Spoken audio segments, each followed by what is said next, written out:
Okay, namaste everyone. Uh,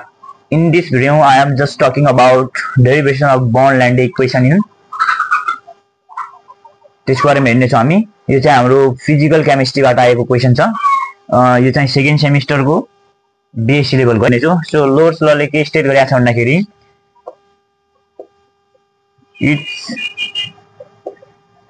it state that the lowering of vapor pressure the relative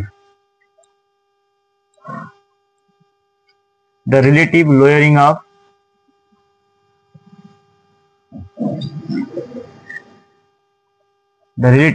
of vapor pressure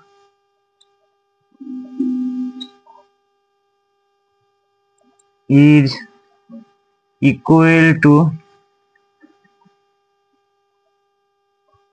mole friction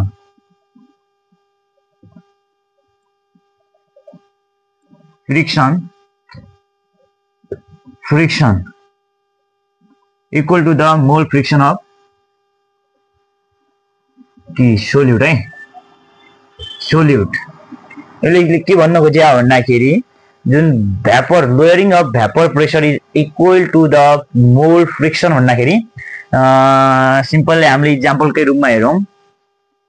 वाटरलाई जब हिटमा बाफिँदै हुन्छ नि त्यसलाई लोयरिङ of vapour pressure जाँदाखेरि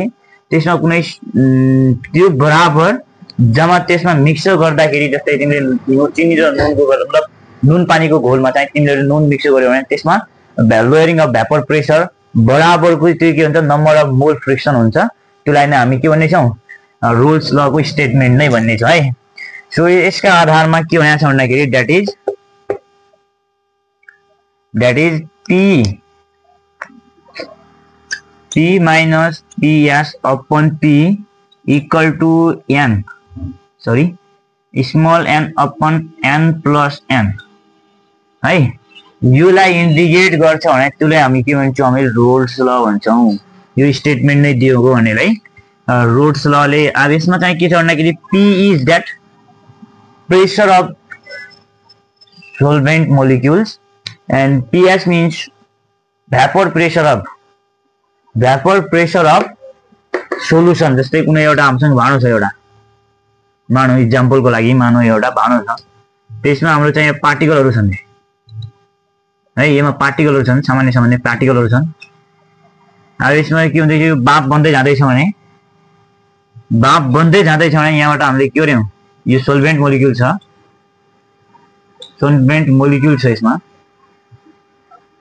सोल्भेन्ट molecule छ भने यसमा यो बाफिँदै जाँदैछ माथि जाँदैछ रे बाफिँदै जाएर माथि जाँदैछ भने यसमा हामीले के गर्यौं सोलिड पार्टिकलहरुलाई एड गर्यौं हामीले सोलिड पार्टिकलहरुलाई यसमा एड गर्यौं र यहाँबाट जान बन्द हुन्छ। त्यो किन जो भ्यापर प्रेसर माथि जानु र त्यो बराबरमा मोल फ्रिक्सन हुन्छ भने नम्बर अफ मोल फ्रिक्सन हुन्छ वा मोल फ्रिक्सन हुन्छ भने त्यसले के हुन्छ दुईटा इक्वल टु बराबर भएको कारणले त्यो स्टप हुन्छ त्यो फेरि त्यही स्टेबल रहन्छ है यहाँ स्टेबल रहन्छ। यो हाम्रो एउटा सोलुसन नै भनौं न त्यो सोलुसनमा रहेकोलाई यो सोलुसन नै भनौं। त्यसमा सोल्भेन्ट मोलिक्युल हुन्छन् जब हामीले त्यहाँ सोल्भेन्ट मोलिक्युलहरु के हुन्छ जुन भ्यापोराइज लोयरिङ अफ भ्यापोराइज हुँदैछ भने त्यसबाट हामीले के गर्यौं सोलिड पार्टिकललाई यसमा एड गर्यौं भने यहाँ सोल्भेन्ट मोलिक्युलहरुलाई ब्लक गरिदिन्छ र बाइपास हुन दिदैन। त्यसैलाई नै त्यो अब त्यसपछि जो बाइपास हुने सोल्भेन्ट मोलिक्युल्स र सोलिड पार्टिकलहरुको नम्बर अफ मोल चाहिँ के हुन्छ मोल फ्रिक्सन चाहिँ तिनीहरुको के हुन्छ बराबर नै हुन्छ भनेको छ। यही प्रेशर र मोल फ्रिक्सन बराबर हुन्छ भन्नुलाई हामी के भन्छौं रोल्स ल भन्ने गरेको पाइन्छ है। ठीक छ यहाँसम्म यही प्रुफ गर्नुपर्ने हामीले प्रुफ गर्नुपर्ने। सो यसको डेरिभेसन लेख्ने छ आजको टपिक नै हाम्रो के रहेको छ यसको डेरिभेसन रहेको छ। सो यसको डेरिभेसनको लागि हामीले डेरिभेसन नै गर्दैनौं न ओके। यसको आजको टपिक नै हाम्रो के रहेको छ डेरिभेसन रहेको पाइन्छ है। ठीक छ रहेको छ भनौं। अब यसले हामीले डेरिभेसन गर्नको लागि हामीले पहिला त कन्सिडर गर्नुपर्यो के गर्नुपर्यो कन्सिडर गर्नुपर्यो। अब त्यो कन्सिडर गर्नको लागि जो यो छ नि प्रेशर छ नम्बर अफ मोल चाहिँ त्यसलाई नै पहिला एक्जिक्युट गरौँ हेर्ने त हैन। let us consider a pressure of solvent molecule. Let us consider pressure of vapor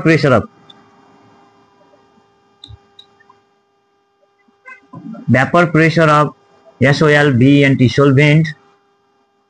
P छ भन्छन् vapor pressure of solvent P छ and vapor pressure of solution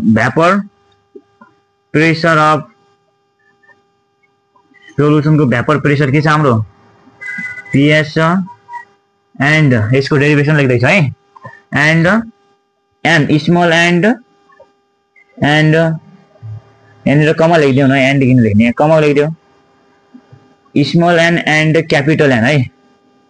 जो एम स्मल एन र क्यापिटल एन छ त्यसलाई हामी के गरौँ आर द नम्बर अफ मोल नै भन्छौँ न number of mole of solute particle and solvent molecule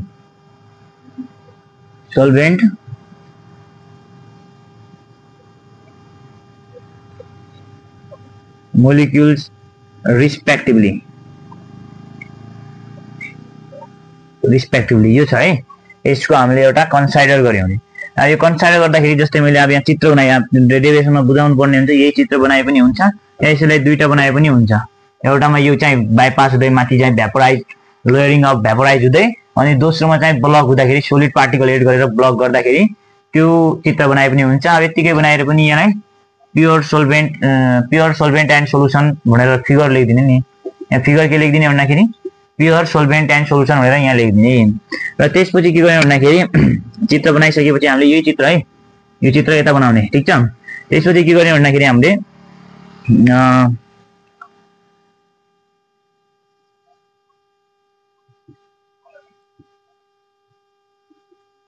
solvent molecules are VAPORIES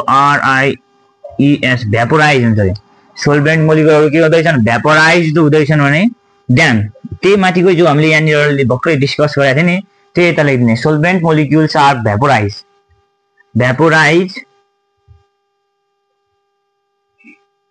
and the vapor pressure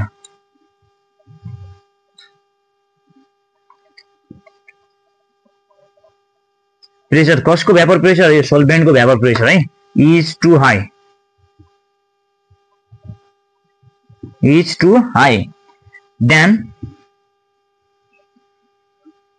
ADD8 के एड गर्ने भनेको थियो हामीले यहाँबाट solid particle एड गर्ने भनेको थियो solid particle लाई हामीले के गर्ने एड गर्ने then solid particle add गरिसकेपछि then add solid particle so solid particle के गर्छ नि पार्टिकलले के गर्छ solid particle ले block the solvent molecule के हुन्छ नि भ्यापोराइज हुँदैछन् र solid particle ले के गर्दैछ solid particle block the solvent molecule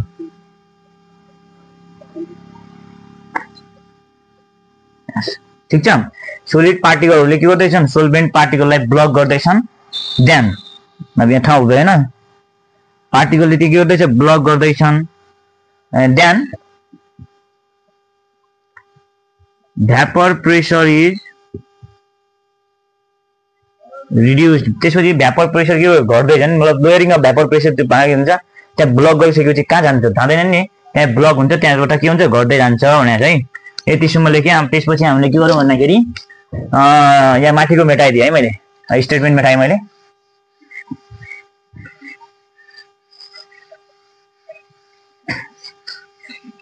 त्यहाँ ब्लक हुँदैछ भने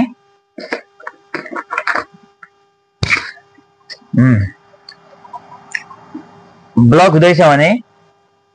त्यसपछि के गर्ने भन्दाखेरि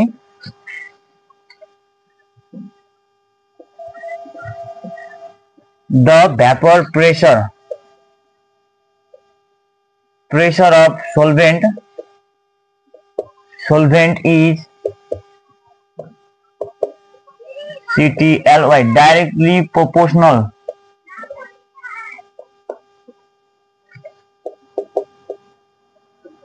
to the vapor pressure is directly proportional to the given mole friction on the बारे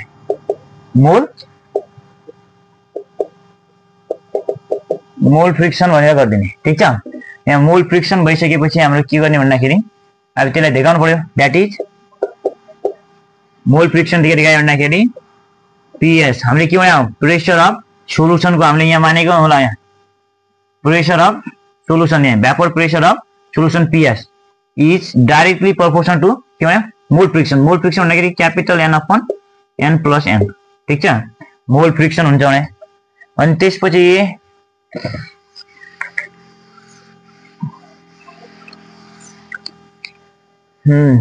त्यसपछि के गर्यो भन्दाखेरि हामीले यहाँसम्म त मोल फ्रिक्सन भइहाल्यो vapour pressure of solvent particle is directly proportional to the mole fraction or number of mole friction that is PS is directly proportional to capital N that means number of mole of solvent and N is number of mole of solid भनेर बुझ्दैन हैन है अब यहाँ सोल्भेन्ट र solid को बारेमा अलि डिस्कस गर्यौं तिमीहरुले त्यहाँ मैले अगाडि बुझाउन बिर्सिहाले SOLUT सोलिड र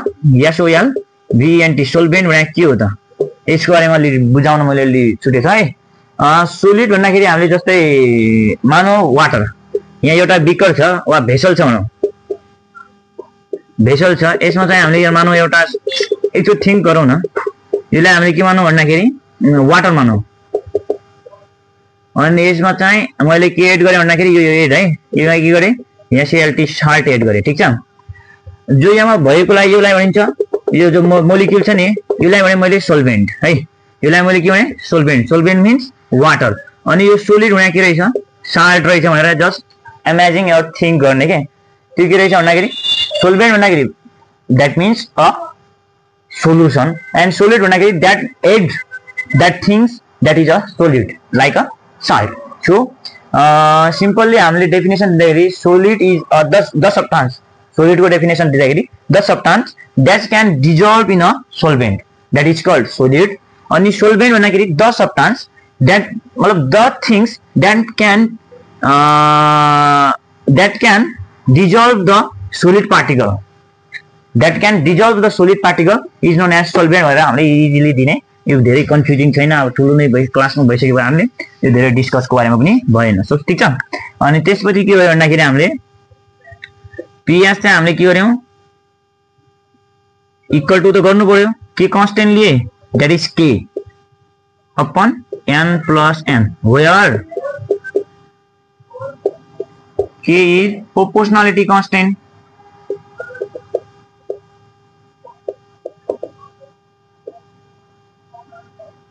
ठीक छ where k is a proportionality constant यहाँसम्म ठीक छ त्यसपछि हामीले के गर्यो भन्दाखेरि in case of pure solvent मा ठीक छ इन केस अफ प्योर सोल्भेन्ट मा हाम्रो चाहिँ के हुन्छ भन्दाखेरि n बराबर 0 हुन्छ है इन केस अफ प्योर सोल्भेन्ट मा n बराबर 0 हुन्छ ओके यो भिडियो आउँदैछ नि ठीक छ आउँदैछ नि ओके र इन केस अफ प्योर सोल्भेन्ट मा चाहिँ हाम्रो n बराबर 0 हुन्छ सो यो n बराबर सट्टा 0 राख्दियौ त सो अब इन केस अफ प्योर सोल्भेन्ट मा चाहिँ के हुन्छ सोल्भेन्ट मा चाहिँ n बराबर 0 हुन्छ अब सोल्भेन्ट मानेको कारणले हामीले त्यहाँ प्रेशर वेपर प्रेशर अफ सोल्भेन्ट मा के भनेको थिए p ले इन्डिकेट गरेको थिए हैन सो त्यही भएर p लेखे मैले p equal to k n upon 0 plus n अब 0 प्लस n लाई लेख्नै परेन capital m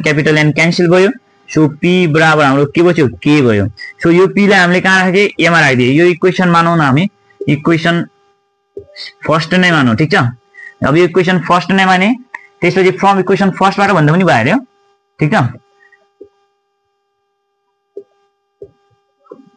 from equation first बाट भने हैन ठीक छ अब यो k का सट्टा के राख्दिने हो p राख्दिने हो सो ps बराबर k n upon n plus n ठीक छ n प्लस n अनि त्यसपछि यो p का सट्टा के राख्ने भनेको थियौ k का सट्टा p राख्ने भनेको छौं सो p राख्दिने अब त्यसपछि त्यहाँनिर सोल्भ हुन्छ र भएन नि त हामीले के निकाल्नु पर्ने हो p minus ps upon p निकाल्नु पर्ने हो equal to small n upon n plus n निकाल्नु पर्ने हो है। अब यो मान्नको लागि हामीले के गर्नु, यो p लाई यता ल्याइदियौ, पहिला p तल p निकाल्नु पर्यो नि त। सो ps अपन p लेखिदिए अनि यता के बच्यो n upon n plus n है। फेरि यहाँनिर के गर्दिने भन्दाखेरि यता लेखिदिनु है, म यता मेरा मैले। त्यसपछि यहाँ के लेखिदिने भन्दाखेरि 1 माइनस ps अपन p गर्दिने equal to 1 minus n upon n plus n है। यो कुनै त्यस्तो यो कसरी आयो 1 भन्दाखेरि यो तिमीहरूले 11 12 मा कुनै क्वेशन सोल्भ गर्दाखेरि त्यहाँ तिमीहरूले के लेख्नु भयो होला, के ब्यालेन्स गर्नको लागि हामीले कुनै कन्स्टेन्ट लेख्छौं भने त्यसको भ्यालु काटिदै जान्छ भने त्यहाँ कुनै अरू फरक भएन। कसरी यहाँ हेर्नु त, जस्तै a1 लाई र a1 लाई काट्दियो, किन प्लस प्लसमा छ यता उता प्लस प्लस के हुन्छ काटिन्छ, माइनस माइनस पनि यता उता छ के हुन्छ काटिन्छ। ठीक छ नि, पढ्नु भयो नि। -2 इक्वल टु -2 छ भने हामी के गर्दैछौँ, के गर्छौँ भन्दाखेरि -2 इक्वल टु के छ भन्दाखेरि -2 इक्वल टु -a छ भने a काट्दिन्छु, देयरफोर a बराबर के लेख्छौँ हामी 2 लेख्छौँ नि, +2 लेख्छौँ, -2 त लेख्दैन नि। त्यसै कारणले यसलाई हामीले ब्यालेन्स गर्नको लागि यसमा धेरै बुझाइन मैले पनि। ठीक छ, 1 माइनस ps अपन के छ p equal to 1 minus n upon n plus n छ। यसलाई धेरै डिस्कस गराइन मैले। ठीक छ, सो यो अब यसलाई बराबर ल्याउनु पर्यो भन्दाखेरि यो यसको कमन सम्म p कमन लिनु पर्यो भन्दाखेरि p माथि गयो minus ps upon p equal to n plus capital N minus n upon n plus n। So यो n क्यान्सल भयो, p minus ps upon p equal to n upon n plus n है। Therefore p minus ps upon p equal to n upon n, which is called